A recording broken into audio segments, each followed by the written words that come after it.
Hello, and welcome to Your Estate Matters with your hosts, my colleague Greg Bernand and myself, Nicole Garten of Heritage Trust. Your Estate Matters is a podcast dedicated to everything estates, including building and preserving your legacy. If it's estate related, we'll be talking about it. We're having the conversations today that will help Canadians protect their families, their assets, and their legacies tomorrow.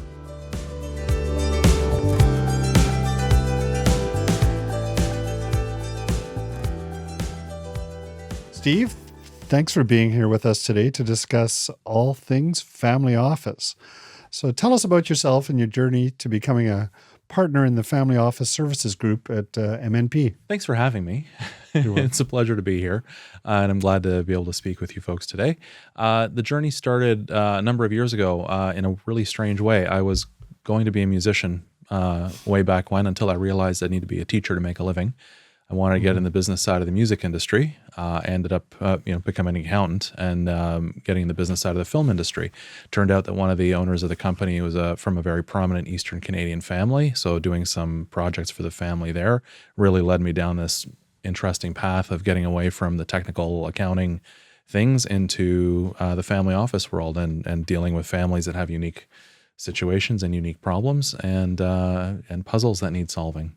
So our listeners might not know, what is a family office? Yeah, a family office is a group of professionals that are come together to serve a family. So whether it is in a single family office as a fully dedicated team to one family, whether it's a multifamily office, which is a group of professionals that come together, lawyers, accountants, investment professionals, what have you, come together to work with multiple families. Or often, it usually starts off as what's called an embedded family office, which is in an operating business that's become large and successful, where the existing professionals effectively become the de facto family office for the family. And that's sort of where single family offices evolved from. So kind of went from embedded, working in the business, to separating church and state, so to speak, the business from the family and the personal bits. And then the multi-family office evolved after that, whether it was a single family office wanting to just cost share with others, or again a group of professionals that come together from different disciplines to help families in a unique way without having to work for a specific family, which is quirky, and not have to be sort of beholden to effectively one client for your paycheck. Now, I guess multifamily offices are the first entrance probably to family offices for a client. Like there would be a smaller client looking to move up to the family office style. So what types of families are a good fit for a family office? Yeah, it's a great question, and it's really a lot of people, and especially in our world, in the with MNP and our family office group, people come to us and say, well, what does my client need to be worth to work with your family office group? And the reality is it doesn't matter. Somebody can be worth $2 million, $20 million, or $200 million. If there's complexity, which usually involves whether it's a blended family, some international component, whether there's kids or family members that, future beneficiaries of whatever wealth there is, regardless of the size, who have a disability potentially or have some health challenges or addiction, whatever challenges that they have. Any of those things are immediately complicated for any family. You throw in an operating business or you throw in a few extra zeros behind a family's name, and then all of a sudden it's almost a no-brainer at that point. So for us, it's really what value can we add? How can we help the family in a holistic way? And again, it's it really doesn't matter the zeros. So what kind of services do you offer families? Yeah. So for us, we have three pillars, which is at MNP, which is the transitions pillar, which is effectively either a business transition, wealth transition, and transitioning through multiple generations of families. So regardless of whether it could be an existing business or if there's been an exit from a business, it's the the wealth that ensues. The roadmap, the mapping piece, where we help people figure out not traditional financial planning in that sense, but with an example was a family who knew they had enough for themselves, but didn't know how much they could give to charity and how much they could give to their kids during their lifetime. So helping them figure that piece out, figuring out estate tax liabilities, things like that. And then there's the administrative piece where the legacy side, which is reviewing estate plans, looking at philanthropy, setting up foundations potentially, doing administration. So, again, separating the bookkeeping, for example, from the holding companies, the trusts, and foundations, if any, up, out of the operating business, taking that, extracting the family piece from the embedded family office in the business. And then administration, or if people have multiple money managers, we can help consolidate that reporting for them, tell them how they're doing, what they're actually paying in fees, just so they have a clear picture of what they have, what they're paying for, the value that they're getting, and keeping them organized. So what would a family expect to pay for a portfolio of services? It's an a la carte. It's never an all or nothing proposal. So, some people dip their toe in the water a little bit and start with one thing and build on that. And at MNP, we charge by the hour, like any other professional service. With some families, we can, do a quarterly fee, where we, some quarters will be more, some quarters will be less. We'll average it out over time, but it can be anywhere from, say $2,000 to $5,000 a quarter to $20,000 a quarter. It really depends on how much we're doing and how much is involved with a family. So if a family was going to have a standalone family office just for their own purposes, what generally would be a typical asset size, and how much would that annual rate be about?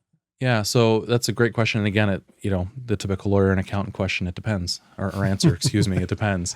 If they want a full, so for example, the family that I used to work for, we had, the lawyer was the right-hand person, the accountant, myself, was the right-hand person. We had administrative staff, we had bookkeepers, we had property managers, and from there, we also managed the other parts of for the family. So, they happen to have some airplanes and some other, bunch of real estate around the world. So, our core team managed that. So that was a full meal deal, along with all the governance issues for the family, the philanthropy. That type of infrastructure, you're looking at least probably $2 to $3 million a year in costs. So you're looking at probably $200 million plus in net worth if you sort of want that sort of a full meal deal, as well as professional investment people in-house potentially. For others who, don't need that, maybe just want the investment component, or maybe just want an administrative, family office type thing. So a bookkeeper, sort of a quarterback, or sort of a general contractor for themselves to keep them on track. So whether that person is an accountant, a lawyer, maybe not practicing anymore, being that person for them to be able to just, be that sounding board for them. And then coordinating all the other pieces outside of the core that they then, call on whatever professionals they need. Well, certainly. So government regulations and, families change over time. So what are the latest trends that impact family offices? Well, it's interesting because, most of the data that's available is US based or global based. There's very little data on Canada. Canadians being Canadians are very typically, keep to themselves, don't, talk about many things outside of especially don't talk about money in public and things like that, rarely. So it's really hard to say what's going on here globally. One of the biggest things is the international component is, kids going to school on some other part of the planet, meeting somebody, getting married, staying there. There's lots of families right now that are, still talking about leaving Canada, but a lot of their investments and their assets are still here. So do you set up a satellite office somewhere else? Do you, is it a branch? Is it the core office? The biggest challenge with that is the investment piece, is where if your investments are in Canada, can a Canadian investment manager take instructions from you if you're not a Canadian tax resident or a Canadian resident, for not necessarily just tax purposes, but period, for immigrate, for government purposes. So those are some of the quirky things that are coming up. And so having a more global view is really where, things can kind of are getting a little tricky. The other piece is just generally in the investment side is, a lot of people don't want to invest in stocks, bonds, things like that anymore, because especially in Canada, you go to, a few money managers and they're, people think they're diversified by using 2 or 3 different money managers, where unless they have specific mandates or specific, defined purposes, they're likely going to do the same thing. They'll invest in Canadian banks, they'll invest in Canadian utilities, all that sort of stuff. So needing more sophisticated investment oversight. And it may not be somebody that manages money directly, but manages managers that are global. And a previous multifamily office I used to work in was effectively that. They had a chief investment officer, and vetted dozens and dozens of money managers, but had a stable of about 15 that they then would use for a specific client in whatever a family in whatever specific way and combination of ways that that were suitable for that family and that fit their profile, their risk tolerances, all that sort of stuff. So how many family offices do you think there might be in Canada? That is a question that I don't think I could answer. I mean, if you look at the, whatever the Maclean's or Forbes list of how many, billionaires there are in Canada, figure every single one of them's got at least, one. The interesting thing is a lot of those, because they're now multi-generational, they're kind of splintering off into their own, the next subsequent generations are setting up their own family offices as well. As far as, multi-family offices, there's probably, some, it's interesting because there's other professionals who label themselves that way and they do the work and that's great. Are they a true family office? Maybe, maybe not. But there's probably maybe 25 or 30 that actually probably are multifamily offices that do that. And I mean, for us, it's, again, we've got multiple professionals in our stable. We do, within our walls, different things that we can offer, other things that we have to go outside. So, is it how does that fit into the bill? And, does it tick all the boxes? Again, it's up for debate because it really depends on what each family wants and needs. So how can a client distinguish between someone who might be using this as a marketing term versus someone who's actually offering a substantive family office? One of the ways is how they get paid. Is it a percentage of assets? Is it, some sort of an oversight fee? Is there some, is it contingent on something like an insurance policy or how much assets you have under administration? Or is it, based on an hourly basis or whatever? And it's not to say that those that do charge, some sort of a percentage fee aren't true family offices, but I think it's just dependent. It's seeing what you're actually getting for what you're paying for and what they're actually delivering is, I think, really the key. And who, are they outsourcing everything else that isn't their specialty, or do they actually have something, other people in house and other specialists that they're bringing to the table? And are those? The other piece is, well, are those people covered by whatever flat fee is being charged, or are those people sort of as well being charged out at different rates for whatever their special purpose happens to be, or is it sort of an all-encompassing? Where do you foresee the space will be for family offices in the next 5 to 10 years? Yeah, I think for the next couple of years, it's still going to be a little bit muddy, Nicole, as you mentioned, from the marketing side and people calling themselves things for marketing purposes.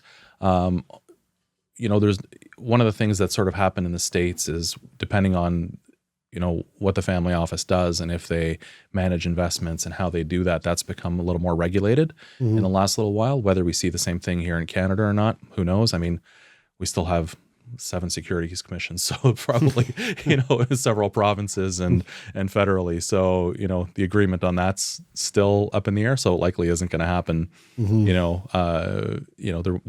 likely won't be any further regulatory or tighter regulatory environment in the short term.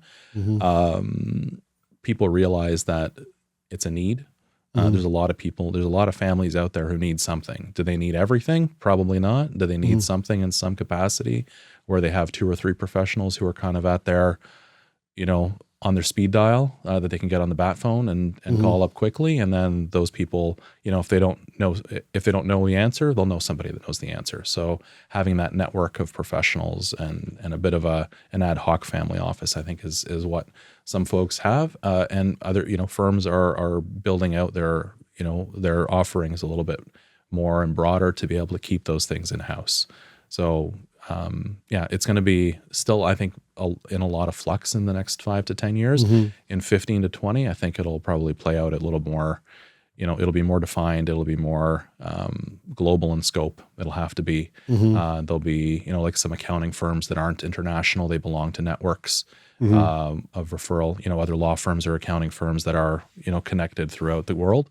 I think that something similar may happen in other professions and potentially in our world. So say someone thinks that they might want to investigate a family office or find out if it's right for them. How would they get started? Yeah, well, I think it's a conversation. It's talking to other people in your world. So number one, friends that may have those types of professionals around them. Talk to your accountant, talk to your lawyer, talk to your whatever other professionals are in your world and see who they know, if they know somebody or don't. And start looking at what's out there. I mean, again, there's, lots of firms have, the family office label on their websites. Again, it's sort of being a little bit, just trying to look through the top layer and dig down a little bit to see what's actually there, what's being offered, what professionals they have, on staff. Like, is it one person or is it 50 people that they have that are able to help you in different capacities? So I think that's really a key thing as well, is seeing what other, what the designations are. Qualifying statement, I'm an ambassador for the Family Enterprise Advisor Program. Family Enterprise Canada is sort of a big main organization in Canada that helps educate professionals on dealing with soft issue things and sort of taking them out of that technical blind spot.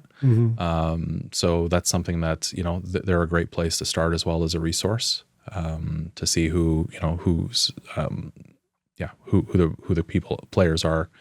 And again, the professionals that come out of that program and who are affiliated with it is a good starting point. So how would a listener distinguish between what would be a hard or a soft skill? Well, it's interesting. So traditionally, I think the hard skill is, is it a tax person? Is it a legal mind? Is it whatever? And then soft skills have typically been, put in as well, or soft issues are, well, this is a family thing. This is a personal thing. But the reality is that soft issues affect the hard ones. If the family's not getting along, if, for example, two siblings that are now running a business are at each other's throats constantly, that's going to affect the bottom line. So it becomes a hard issue. So it is, having people who can have those difficult conversations. You can have a tax person in the room, and they may know, how to deal with things, but how are they going to feel when a family member starts crying? Are they okay with that? I mean, they might be, right? There are professionals who are good with that, and there's others who aren't. So I think it really depends, if, you're in a meeting and talking about, getting an introduction, getting a feel for the family. If they start coming up with technical solutions in the first 15, 20 minutes of talking to you, then some of the soft issues might be need a little sharpening. But yeah, I think there's, that's part of it is, what are the types of questions they're asking? How much about you are they wanting to learn, as opposed to what solutions can they provide to you? I think that's really the key there. Is the listening versus here's solutions. Any final tips you would wish to leave our listeners with? I think just gather information, ask a lot of questions, and talk to a lot of people. I think that's really the key thing, is if you're looking for well-rounded, holistic advice that you can, that's really going to serve your family well, that isn't going to be just technical solutions, that need a emotional component to them, not just an intellectual component to it. Talk to people, ask questions, and do the research. And Google isn't always the best research tool, but it's a good one. But don't rely on it solely. Perfect. And how can our listeners find you? You can find me on LinkedIn. My page is just my name, or at the MNP website, mnp.ca, under personnel, or through our family office groups links on the MNP website. And now for the MNP family office, that's national. Correct. Like, so somebody in another province may still want to absolutely deal locally? Yeah, absolutely. So I'm a fully, and that's one of the other benefits I think of what we're doing at MNP is I'm a fully dedicated partner there. So I don't have my own book of tax clients or compliance clients or financial statements. I don't do any of that. Thank goodness, because that's not my forte. But yeah, so myself, we've got fully dedicated partners across the country. We have a fully dedicated team just for us to support MNP's clients, and for us too. I mean, I'm working with families that aren't MNP clients. They've been referred. We're not trying to replace their existing advisors. It's just can we help them in some way? And so working with a family right now, actually in Ontario, who uses a competing national firm, but those folks live in a, relatively speaking, a little more remote area, and they just don't have the local expertise to be able to help. And it was a referral through a professional acquaintance, and so we're helping them through what they need. And if they become accounting clients, great. If they don't, that's fine too, as long as we can help them through their issues. Well, thank you so much, Steve. We really appreciate your time. Thanks for having me. Thanks again. Thank you, Steve. This podcast is for informational purposes only and should not be considered individual legal, financial, or tax advice. Make sure to consult the advisor of your choice to advise you on your own circumstances. Thank you for joining us for this episode of Your Estate Matters. If you like this podcast, make sure to follow it on your podcast platform of choice. Whether you are planning your own estate or you're acting as executor for somebody else's, Heritage Trust can help. Partner with Heritage Trust to protect your family, your assets, and your legacy. If you would like more information about Heritage Trust, please visit our website at heritagetrustcompany.ca.